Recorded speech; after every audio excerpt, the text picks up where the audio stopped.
Yeah, I really did call cutting that video short.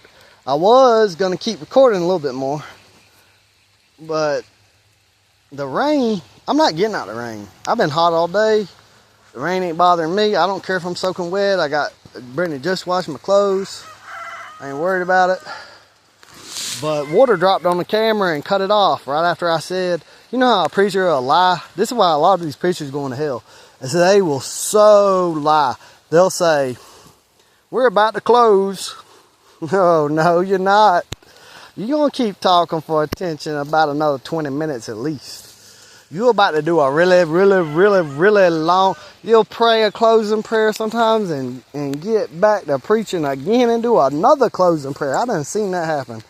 At a certain point, you really do need to let the people go home and get something to eat, okay? I know food ain't as important or whatever, but at a certain point, you're going to lose the audience. Because at a certain point, they're like, you lied now. You done told me it's about to be over and you preaching another hour. You a liar. And then I'm going to ask you this. Do you think that was godly? You think, because people would defend it, right? Do you think God intended for the preacher to lie about it and keep on preaching? Or do you think the devil wanted him to keep on talking and make him a liar? I'm saying, check your preachers, because they really be out here saying we about to close and they really lying. I'm going to stretch this hose out this way. It looks like I got a nice little path where it won't scrub any tree. That was scrubbing a tinfoil casserole dish. It didn't get a tree. What was I going to say? Oh, I watered an olive tree over there. I wanted to show you the olive tree in the video, but I got a few olive trees. A lot of them died to the ground and come back up because my truck had broke and I couldn't just walk, you know. I don't live really walking distance unless it's like walk all day distance to this property. This property is about probably a 12-minute, maybe a 12-minute drive from my house. And so, see, there's my boats. It's about a 12-minute ride from. It feels so good having this cold rain washing my hair. Just got my little shelter. Now, I know. I don't want to hear it. I mean, I did put my switch in there upside down. On is off and off is on. But if I would have turned that around, right, then these wires are going to be on the other side. And these holes, well, I guess I could have put it on the other side. Oh, then I'd have had to punch out this side. So the way I done it, I could keep the holes that was already punched out and not have to punch out another hole. And I figured I didn't want holes punched in at the top as much as possible because I don't want rain getting in there. Then I put this up here to keep the rain off there. I know it's supposed to be a ground fault circuit interrupter and it's not. This county don't have an inspector. And I'm gonna fix it. And it's off. Breaker probably about to be off too. Here, there's the elephant ears. I like how a lot of things I just put out here in the woods and don't take care of die, but some of them makes it. Because I have two kind of farms.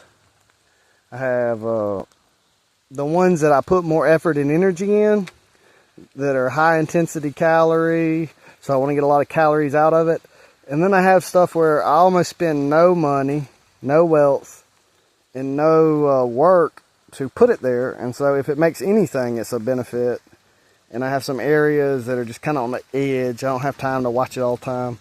Like this is a little mini project here. I got dug inside the cave. I dug the clay up, put the clay on the side. This ain't like a cave. This is like Hurricane Helen overturned this big old maple tree and a few other trees and turned it up by the roots and made this place. And there was like a little trickle of water on that side over there. So I dug it out and it kept getting where it would fill up with water, then it gets hot and it dries out. And I just kept digging it, and now it'll still dry out sometimes, but it holds water long enough that sometimes there's tadpoles in it. I had some fish in there for a very long time, and they survived it drying up, and there was only some water there at the end puddle, and they were like down in the mud. And I put them in that pond over there that I showed you, the deep one. It's not very big around, but it's very deep. It's not very deep anymore. A lot of dirt has filled it in. But they just breed like rabbits over there. There is so many mosquito fish. They love it. They're so happy. And I wonder how much of it is just that's a good spot for them, and how much of it is they lived all the way up until they're like anemic, not getting enough light, all the way down into a puddle, almost at death's door, and then they get put in a very good environment. And they make the baby boomers, you know, they're like, okay, so this is what I was gonna show you. Here's another tree overturned by Hurricane Helene and quite a few. That hurricane was savage, y'all. Ain't nobody, no old timer, nobody saw nothing like that. So anyway, it ripped out over here, which me having that little bit of a block as a splash guard where this water ends is actually kind of a good thing. And part of the reason that whole tree flipped is because of me, really. I didn't do it, not the hurricane, but the fact that I had dug this trench and had all this water up under it, made the ground soft, probably undermined it, made it easier for the hurricane to flip it over. But I kind of like that it did it. Over here, I made this. Watch it, like I come in here and improve the land and I make it, right? I make it. And then they say, oh, you got a wetland, we need to steal it from you for conservation. We see that you made the land healthy and have all kind of animals in it. And they don't think, well, let this guy keep managing it. He's doing a great job and he's got every incentive to make it better. They'll be like, nah, let's take it from him. So I noticed there's a hillside on this side before this valley where that swamp was. And I was like, hey, that's a good place to collect water for the pond and have it flow down that way. But I didn't want it flowing too fast because then it'll just flow out the pond. Water flows out the pond. So I don't want it just flowing in and flowing out. I don't want it like washing out, filling up the pond, flowing out of the pond, and then just drying up. I want enough water in this area for it to be permanent, which I have not got there yet. But you see how at the adjacent property, there is no creek. It just sort of begins here. Because I used to be in a contract where I was paying payments for 12.6 acres of land, and if I ever missed a payment, I would lose it, and I had to pay for years and years. And at a certain point, they wanted to put a house out there, and so they wanted to change their mind and redo the contract. Well, I thought, I'm struggling with these 140 a week payments, and that could be money. Oh, there's a deer. I should turn the camera faster. I missed it. Anyway, I was thinking with $140 extra a week, I could afford to buy fruit trees and make having half the land, almost 7 acres, profitable. You know, if I couldn't make 7 acres profitable, I wasn't going to make the 12.6 profitable. So I said, you know what, I will redo the contract. And so I got this land, started working with it. Ain't it so beautiful? It's so beautiful. And a tree got blew over there. Well, it's kind of like a half of a stadium. You see how the hill ridge is there? You can't really, it looks straight, but the land actually kind of curves like a bowl, and all the water kind of flows this way. And I had the deed, and money was like borrowed against it some kind of way where I make payments with the way the contract is. So I had access to the land and could use the land, and that area used to be forested too. And any place where I saw I'd see places where water would flow when it would rain, and I'd put sticks and branches to slow it down, and I'd build like little small dams to make it slow the water flow down and hold water and funnel water to here. And then now, and the reason to here is because there's water that overflows the hill that way and sometimes washes into this valley. And there's a hillside that goes from there all the way to the pond. So I thought this is the best place to have the water go. And this will dry up. This won't keep, like after every rain or whatever, water will flow through here and it will dry up here. Over there, it normally won't dry all the way up. Sometimes it will.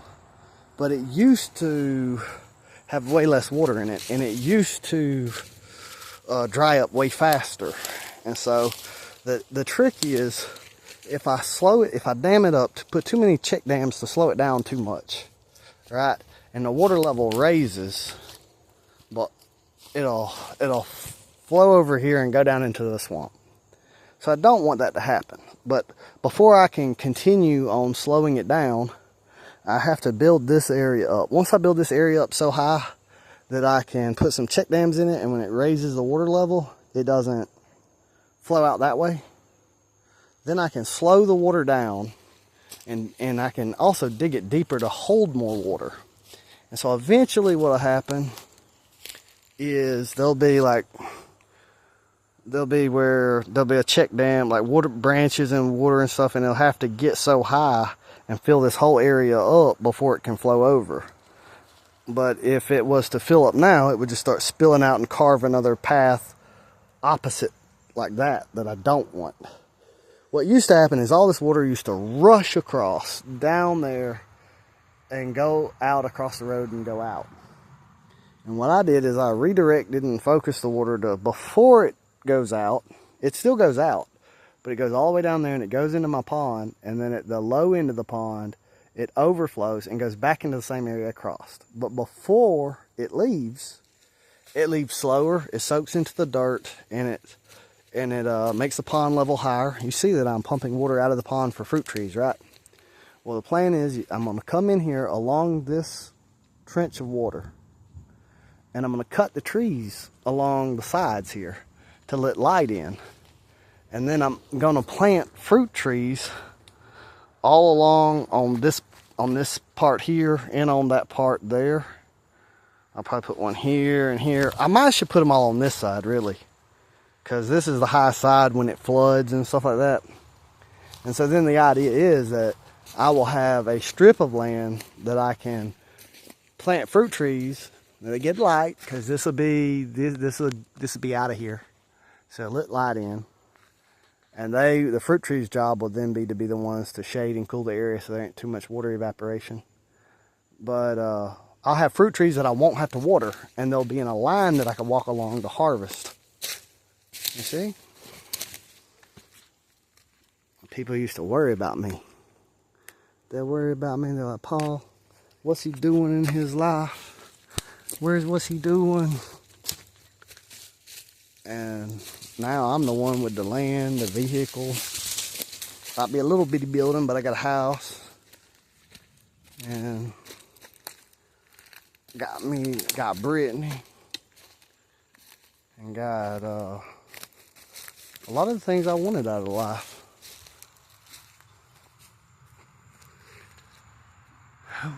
I brought them out there. They're over there where I live. And they grow wild around here too, but I brought them out here with my little campfires when I build my hut, when I do all my little, I'm an adult, but I sometimes build me a hut. I got some Native American blood in me, and sometimes I just want to go native, I just want to be a hunter-gatherer. Look at that web. Somebody been busy. See how big that tunnel is? I bet there's a big spider in there. I bet you I'll pick him up and he won't bite me. And that's the truth too. I pick them up all the time and they don't bite me. Well, you saw at that other end of the pond, that other corner, where the water flows in. I'm going to show you where the water flows out. See these? Oh, that's the wrong tree. See, and bullfrog just jumped in the water. You might have heard him, but you didn't see him. But hey, there they are. See these maple trees? Let me zoom out. I don't zoom out. These maple trees had kind of big stumps, and I cut them down like maybe knee-high or a little less than knee-high, and I'm letting them grow back up as little short trees. I'm letting them stay there, but I want to be able to walk through this area. I want the bullfrog. I want to be able to, one, it added more food for the deer. Like you saw, the deer like this as a hangout spot. They didn't used to come, they come out here, but not as much. Till I took a lot of these trees and I cut these maples low, and when they make seeds, the deer can eat them. And that food used to be up in a tree and not accessible to them, and they love it. So here, I'm trying to raise the water level of the pond. So, it holds more water before it spills out. But this is where it spills out. And this is where there is like a tunnel where it leaks out up under that hill, probably built by the roots of the trees, and it flows across the road into a pond, and then that pond's overflow flows as a swamp into another set of woods somewhere else. So over here, sometimes it's just too soupy to walk across. It looks like it's been hot and dry. Now the rain's coming, and it's not going to be like this. Like, if it gets to raining good, I might not be able to walk back through the way I come. But here's where I would hear the water leaving, and it may leak in other places too. So I built dirt here and made it where the water has to fill up higher before it can leak out. And this is what I call a swamp. You know, the water used to just, you know, the other place where I was showing you that water, it would just flow quickly here, flow out, and you would just hear it like leaving fast. So there is some things that I don't know if it was like this before I bought the property, but now I have seasonal valley flooding. Oh, I walked into a spider web. Let's see if we can find him. There he is. Many people just overhype these spiders like they, oh no, it's a banana spider, it's gonna kill you or something.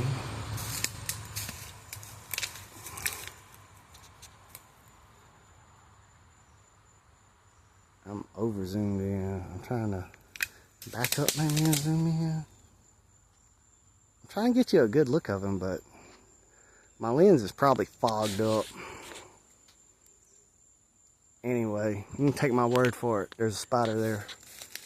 I'm not saying it's a banana spider. I know that's just what they say. So I could walk up that and have an easier walk to where I'm going than traversing all that swampy area, and I'm going to do that. But I would kind of like to show you that area, but not today. Here's where sometimes I see a rabbit. So here's, you can kind of see across the road there's a pond out there. From this is a terrible place to show you the pond from. The driveway would be the best place, but there, you see it there. So they come out.